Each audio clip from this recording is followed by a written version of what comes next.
Hey everybody, welcome back to another episode of Coast to Coast on the Her Who Stats podcast network. I'm Crina Mustafa alongside Calvin Wetzel. We've got a lot to get into today. The WNBA lottery was just this weekend. We're going to get through some game recaps in college women's basketball, as well as some games to watch at the end of the pod. Cal, you ready? Ready as always. Let's get into it. All right. So our headline of the week is the WNBA lottery. The results are in. The top 4 picks are in with their respective teams. At number 4, the Seattle Storm won that pick. Number 3 pick is going to the Phoenix Mercury.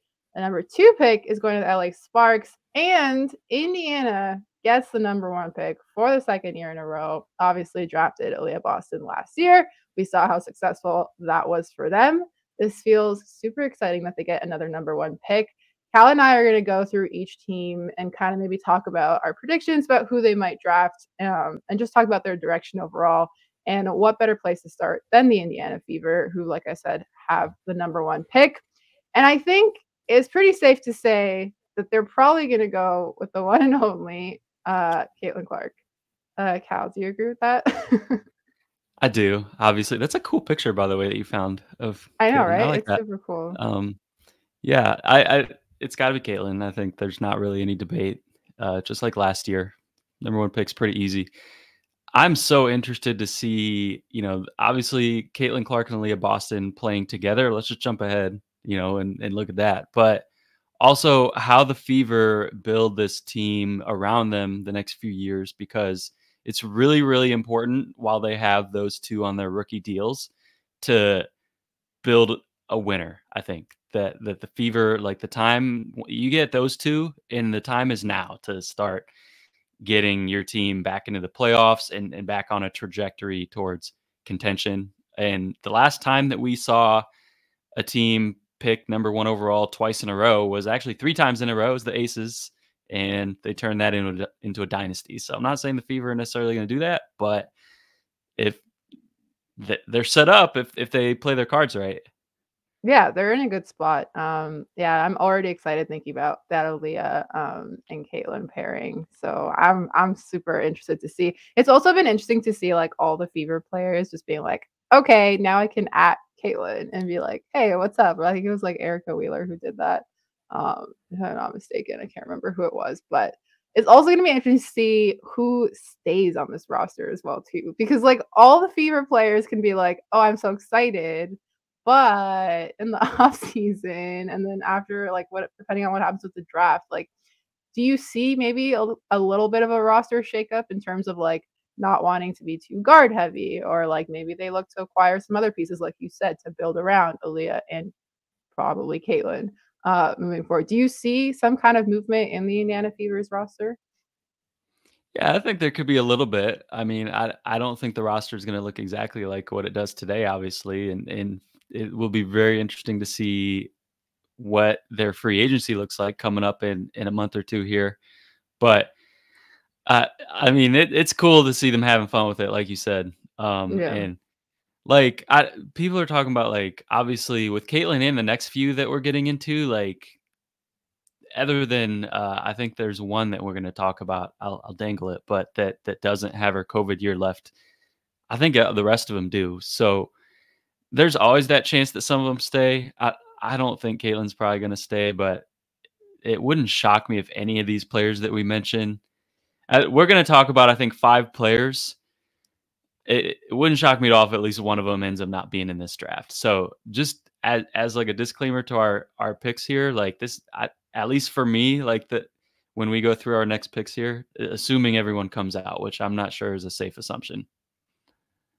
Yeah, that's going to be very, very interesting to see. So yeah, that's number 1, Indiana Fever, Caitlin Clark. How funny would it be if she was just like, let me take my extra year and mess everybody up? That'd be very, very interesting.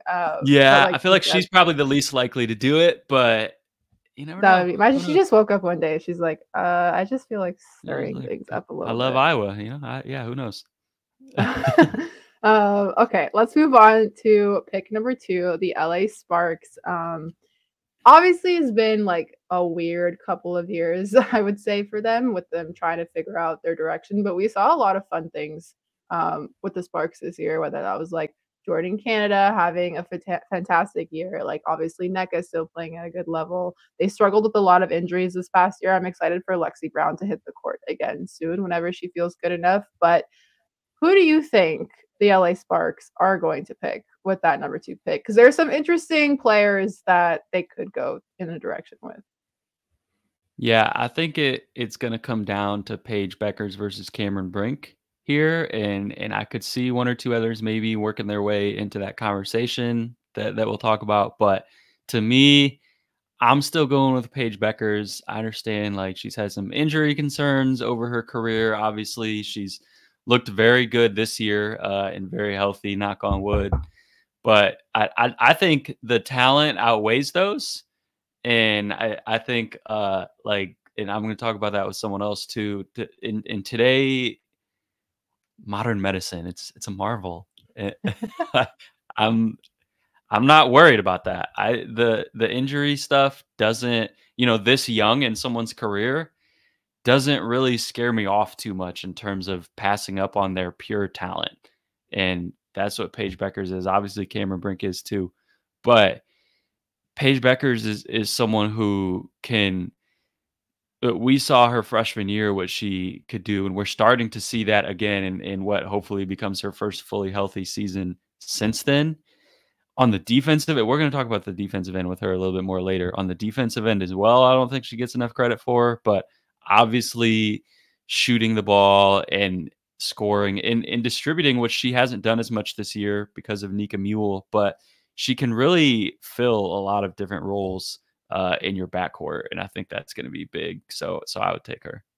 Yeah, and I think on the injury front too, we've seen a lot of high picks come in with injuries and end up, being fine and being important pieces. Like whether that was like Kelsey Plum or Chelsea Gray or like Sabrina Ionescu. Like there's a lot of players that have gone very high in the draft that have struggled with injuries, and ultimately, like you still need to go talent over anything else because, like you said, there's different factors, modern medicine. So some things just take time. I think also the LA Sparks, like even let's say they draft her, like it's not guaranteed that it's going to be like instantly successful. Like there's a lot of different moves that may need to happen. And just like it takes time to gel. We saw that with the New York Liberty where they had all these new pieces. Like time is such a big factor. And I think like we're all hoping that Paige has like a fully healthy year, because then that's another thing where it's going to be a lot of times for her to just kind of get more comfortable.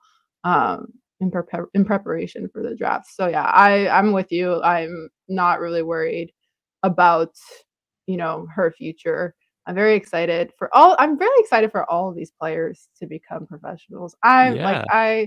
I'm very, very like I love the W, and so we saw like I think like with Aaliyah Boston, to go back to her again, like there were a lot of expectations, and just seeing her surpass those with the Indiana Fever last year was so cool.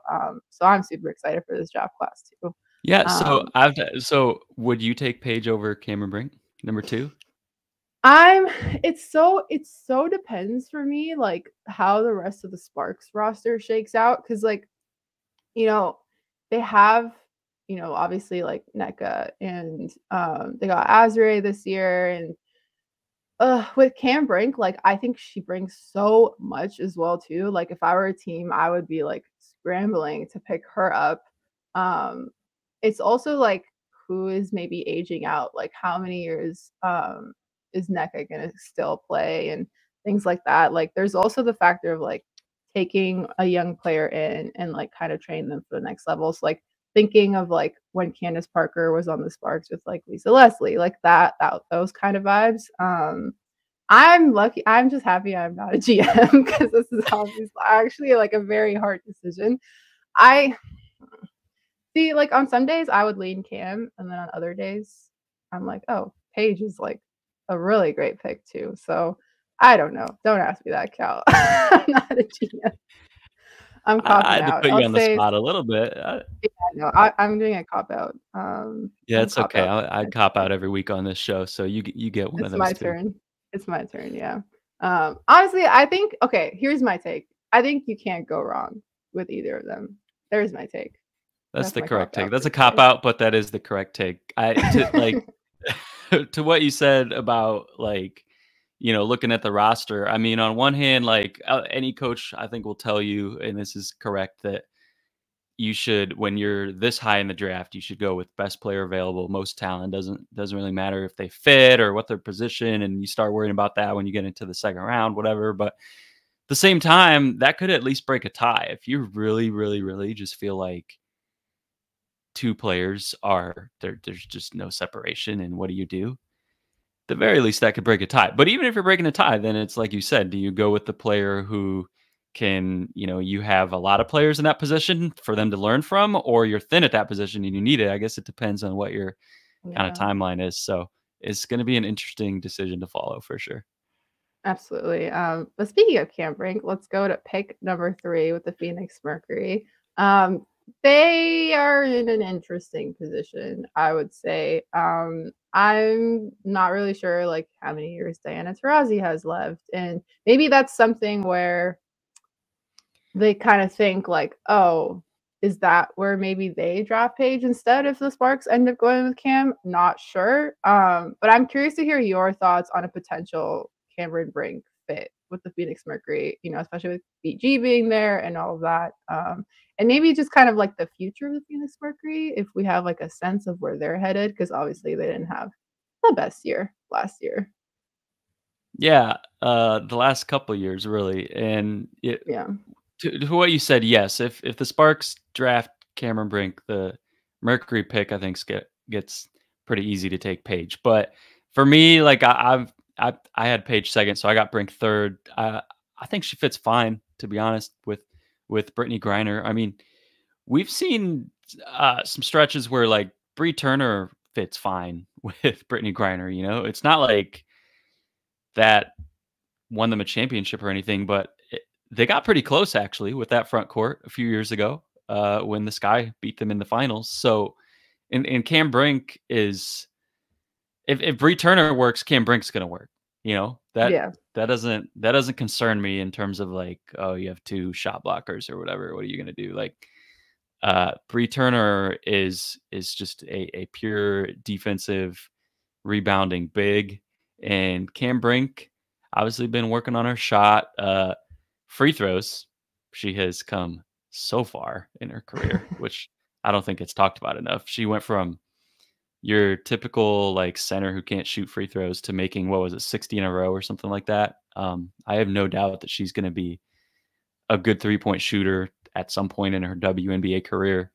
And to what you said about Diana Taurasi, I don't know. Sometimes it feels like she's got probably about as many years left as Caitlin Clark does, to be honest. But like on the other hand, whether she probably shouldn't. So I Paige Bueckers would probably help them more right away if they're going for that. But with the new owner, new GM, new coach, like who knows what they're going for right away. So I Also, think I'm either of those sorry, players but would can be fine. we talk about the girl dad stuff with Phoenix and why that is continuing to be a Yeah. thing? Like bringing his daughter at the lottery. Like If you're I not like watching YouTube, I'm thumbs downing while Crina's yeah, talking. yeah. I find it to be very odd. I don't really understand why that was a thing with like hiring the head coach. And also, I guess we didn't really talk about this, but Christy Tolliver is also going to be on the coaching staff for the Phoenix Mercury, which I think is great. It's kind of sad that she's had to like kind of end her career a little bit quieter like that with the injuries and all of that. But that is something good for the Phoenix Mercury that I did want to add before maybe going too hard down on them. But that'll be an interesting environment next year. I will say that. It could go a lot of different ways. Put it that way. What do Good. you Christy think? Tolliver, I think, will go only one way, and that is great. I think that's great. Yeah, yeah, All the other stuff could go a number of different ways. yeah. So we'll leave it at that with the Phoenix Mercury. Let's go to pick number 4 with the Seattle Storm. What do you have going at number 4, Cal?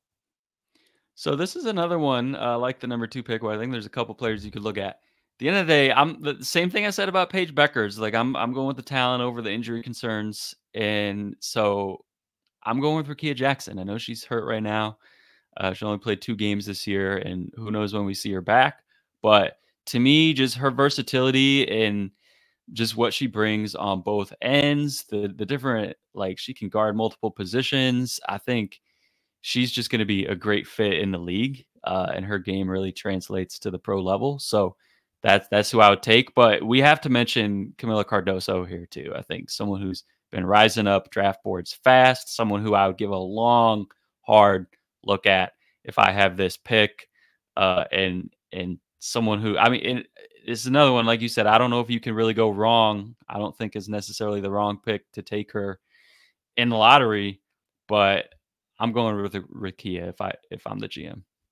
Yeah, I like those 2 picks. Obviously want Rickea to be back healthy. I think I'm not sure what the latest update is on her, but I think she's like ramping up slowly, just based on Cora's reporting. So hopefully we get to see her back soon. There's been a lot of injuries in college basketball this season so far. I So feel like, many.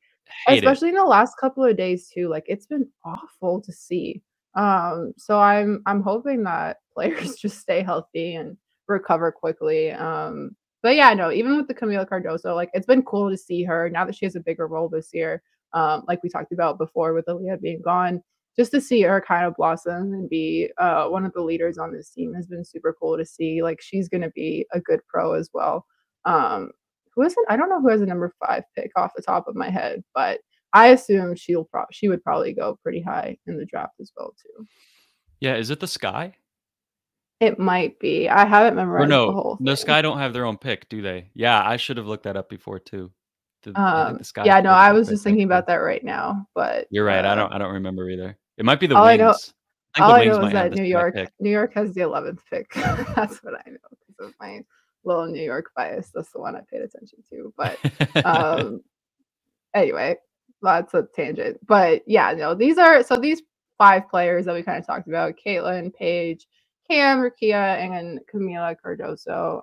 I think are all really good picks to go high in the draft. I'm really excited to see all of their pro careers and also the rest of their college careers, of course, because we are very much not done that. It'll be interesting to see which of their teams in college goes the farthest in March Madness and how quickly the turnaround is, because I think the draft is set for April 15 next year, which is always, like, as always, very close to the NCAA championships weekend.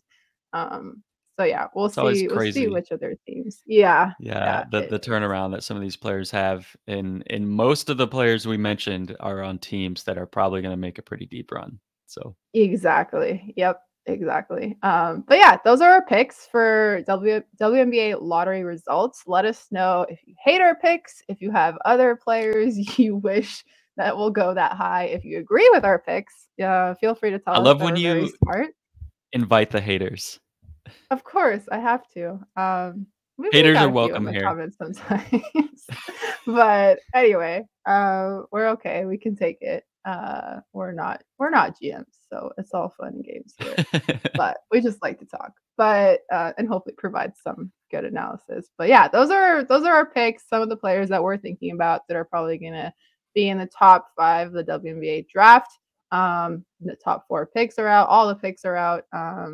And so yeah, coming up next, we're gonna go back to college. We're gonna coast through college and do some game recaps from the weekend. All right. So we had the Basketball Hall of Fame Women's Showcase Series on Sunday, December 10. We previewed these three matchups on last week's podcast, but we're going to go through each one. UCLA defeated Florida State, South Carolina defeated Utah, and UConn defeated North Carolina. Let's start with the first one, UCLA versus FSU. FSU. I kind of took this one, and no shade to FSU, but I'm just going to extract UCLA from this matchup, and then I'm going to extract South Carolina and place forward the question, which contender between these two would you have in front right now and why? Because it feels like, at least to me, when I'm watching UCLA and South Carolina, no matter who they're facing, these two teams seem to be the one that are like most similar in versatility, most like able to close out and execute down the stretch, and they seem to be the more dominant teams right now. So Cal, which of them would you have in front right now and why? They are, and I would have South Carolina, but, we made it, as of right now, exactly 20 minutes and 0 seconds without bringing up Mark Schindler, but here we are, gotta bring up Mark Schindler.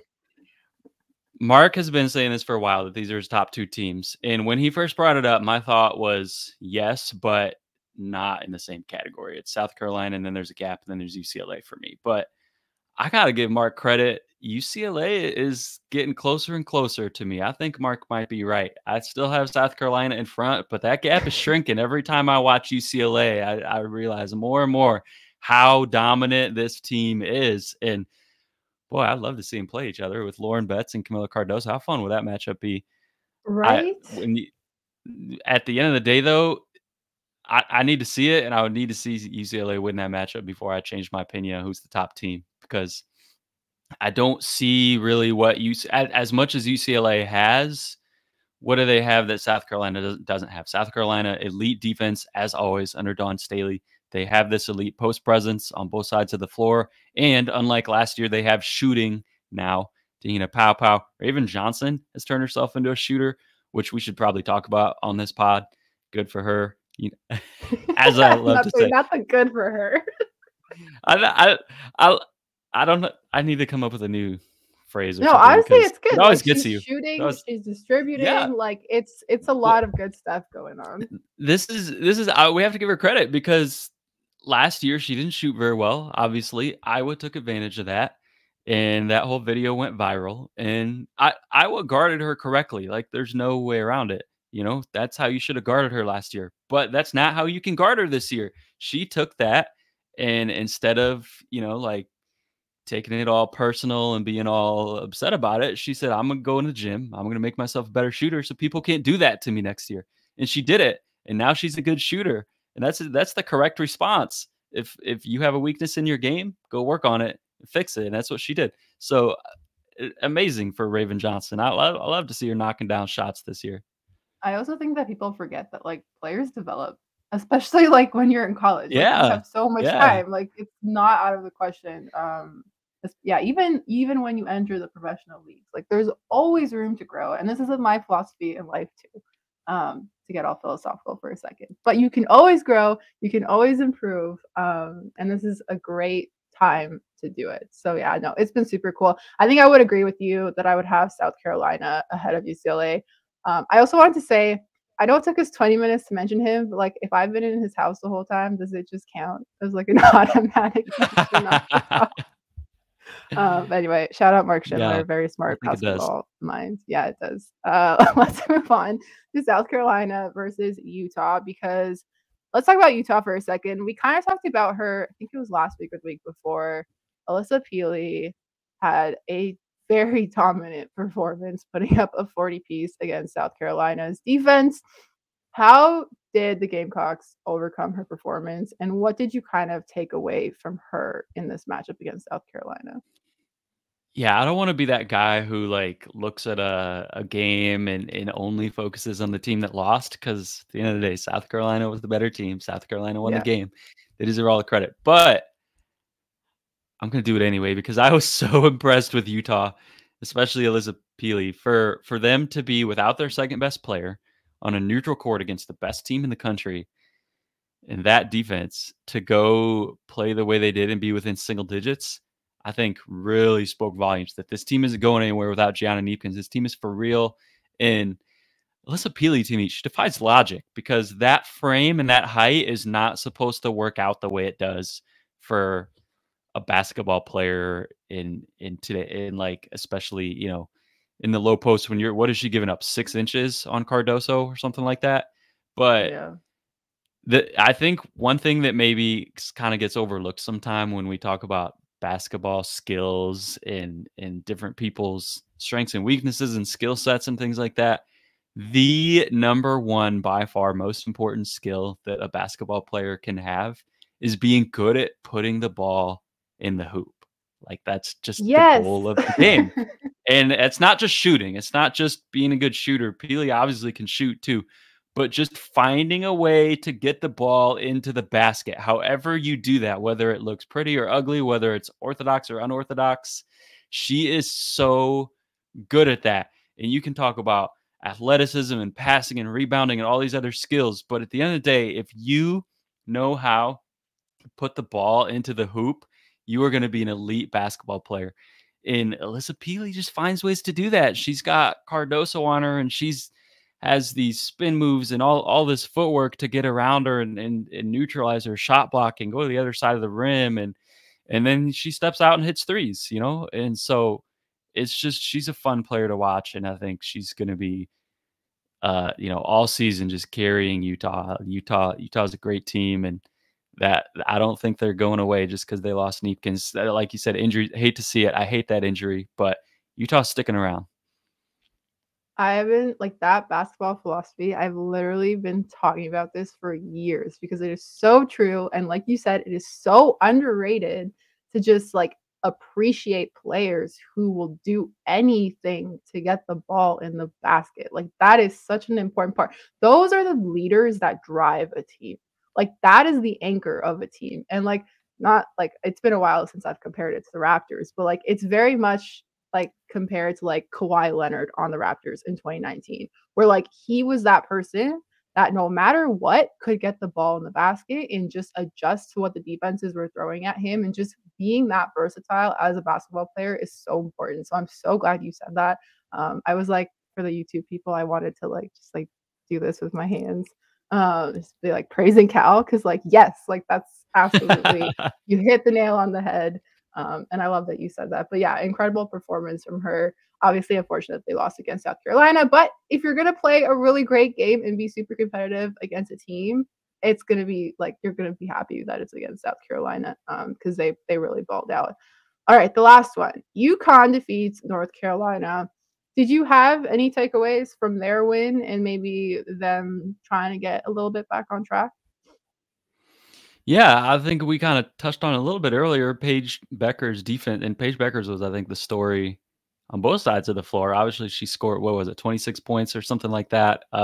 You know, they were calling her on the broadcast vintage Paige, which in some respects feels a little funny to me because she's 21 or however old she is. It's like I they're know talking that's about, like damn, kind of a funny name to say. yeah, right. It's like when Dana Taurasi drops 25 and they're like vintage Taurasi, except she's like half her age and they're calling her vintage. But it's also kind of true because Paige Bueckers' best year so far of college was her freshman year. And this game was looking like her National Player of the Year self. But her defense, I think, and I'm not just saying like, oh, she had 3 steals and 4 blocks in the box score. Like that's lazy. But she defensively right now is sort of the de facto power forward on this team. Just based on size and height with the starting lineup that they're going with now, with Aubrey Griffin coming off the bench. You basically have Aaliyah Edwards and then Paige Bueckers is often has to guard the next biggest player in this starting lineup. And so she was guarding Alyssa Usby. I thought she did a great job. And you know, she's the second tallest, but she's not, her frame is not thick, obviously. So for her to be able to ask to, and on offense, obviously very different role, but on defense, right now, she is kind of having to guard some bigger players, and I think she's doing a great job. So that's kind of my biggest takeaway, honestly. I love that. So yeah, those were the 3 matchups that happened on the weekend. They all played at Mohegan Sun Arena, which I also thought was really cool just to see college games happen in W arenas. That's pretty awesome. But yeah, those were our coasting through college game recaps. And now we're going to move on to exam season to wrap up and tell you which games to watch. So we've got 3 on the dock. If you're watching on YouTube, I do have TV for the last 2, but it took us a little bit of finding to find out where these matchups are being broadcasted, but I got you. The first one is Creighton versus Marquette. That'll be on Flow Hoops on December 13. Cal, grading these 2 teams so far, who or what has stood out to you? Because I feel like they haven't been talked about a lot, and they've been in the rankings consistently. Yeah, I got to see Marquette in person the other day, and still a little bit of pain because Illinois State had a shot to beat them and came up just short at the buzzer. But It's a good squad. It's a good squad, and this is gonna be a fun matchup because both of these teams, they're teams that can really shoot the ball from several different positions. Not gonna overwhelm you physically, but they both move the ball really well. They find open people. Both of them are running a little bit more this year. Creighton isn't like an up-tempo team by any stretch, but a little bit less slow than they have been the last few years, and Marquette's definitely pushing the pace more. So it's teams that match up really well, I think, and it's just going to be a fun watch. So Flow Sports, it is what it is. I know a lot of people don't get it, but if you can get it, go find it and tune in to this one. Yeah, so there we have it. Creighton Marquette on Wednesday, December 13 on Flow Hoops. The next matchup, Louisville versus UConn on December 16. It's going to be on Fox Sports. Or is it just Fox or Fox Sports? I think it was just Fox. This one's on Fox. This one's on Fox. Okay, this one's on Fox. Player matchup to watch for this one, Cal. I'm going to go back to what I've already been talking about. Paige Bueckers, I think she's going to be matched up with Nyla Harris, assuming they go with the same starting lineup. And Nyla Harris isn't necessarily like an elite scoring threat or anything. She's not quite averaging double figures, but the majority of the production that she does give you offensively comes in the post, which I think is a little bit different than Alyssa Usby for North Carolina. So if we see that matchup, and who knows, maybe they change starting lineup, or maybe they bring in Aubrey Griffin early and kind of mix things up. But that's something that I'm going to be watching on that end of the floor to watch Paige kind of hold her own down low. Okay, I love it. Louisville, UConn, Saturday, December 16 on Fox. I do want to actually, before you move on though, I actually should bring up another thing I'm watching on the other side of this one. Is that Louisville, they're not going to let you up from three, but they really are good at getting you in foul trouble, getting in the paint and drawing fouls. And UConn is not a very deep team, obviously, even when they're healthy, but especially with injuries. So that's something that I'm watching for. If Louisville is going to win this game, I think they're going to have to get UConn into their bench a little bit. Make your free throws, kids. But anyway. Make your free throws. Yeah. So let's move on to the last one, UCLA versus Ohio State on Monday, December 18, and that will be on Fox Sports 1. I guess things to watch in this game, that Ohio State press versus UCLA. How will Ohio State defend Lauren Betts, and just kind of like UCLA having all these shooters as well, and like Charisma, Kiki, London Jones, who I thought did great in their last game as well too. But yeah, what are you watching out for? Because I know I'm looking for that Ohio State defense. Yeah, so Ohio State has not been very good at defending down low, really at all in the last couple of years. And what they do is they press you, and they don't let you even get to that point of being able to feed the post because they turn you over. So if UCLA breaks the press, it's over. They have no chance, in my opinion, Ohio State, because Ohio State can't match up with UCLA, especially with Lauren Betts in the post. The press is going to have to work. UCLA has faced one pretty heavy pressing team so far this year in Niagara. Obviously, Niagara is not Ohio State. It's a little bit different, but UCLA handled that one pretty easily. And so I think I'm going to have to see it from Ohio State right now. I would definitely lean that UCLA is going to be able to get through this press, be able to get Lauren Betts the ball on the back end of it, and they're going to have their way. Ohio State has been a little bit underwhelming this year, and this would be a great game for them to turn it around because I think a lot of people had some really high expectations of them, including myself. I'm not sure they've lived up to those yet. They got a lot of time, and it's got to start in this game. Yeah, that's all very true. So yeah, those are our 3 games to watch: Creighton, Marquette, Louisville, UConn, and UCLA, Ohio State. And then the TV is Flow Hoops, Fox, and Fox Sports 1. You're welcome. But those are all the games that we want to talk about today, as well as the WNBA draft lottery. Super exciting stuff as we're heading into the end of 2023. We might have a very special episode next week, TBD. We will let you guys know, just to give a little bit of a tease to look forward to Coast next Wednesday. Make sure you're tapped into Her Hoop Stats throughout the week as we continue to cover the college season. You can follow us on socials at Her Hoop Stats. Make sure to also subscribe wherever you get your podcast. Subscribe on YouTube as well too, because I feel like you get even more out of the pods when you watch us on YouTube. It's just a really fun time. We like to talk with our hands and put stuff on the screen. So yeah, That's a Come great watch. description. I'm gonna put that on socials. We like to talk with our hands and put stuff on the screen. That's us at Her Hoop Stats. But I've been Crina Mustafa. You can find me at Crina MM. You can find Calvin at Wetzel 31, and we will go coast to coast with you next Wednesday.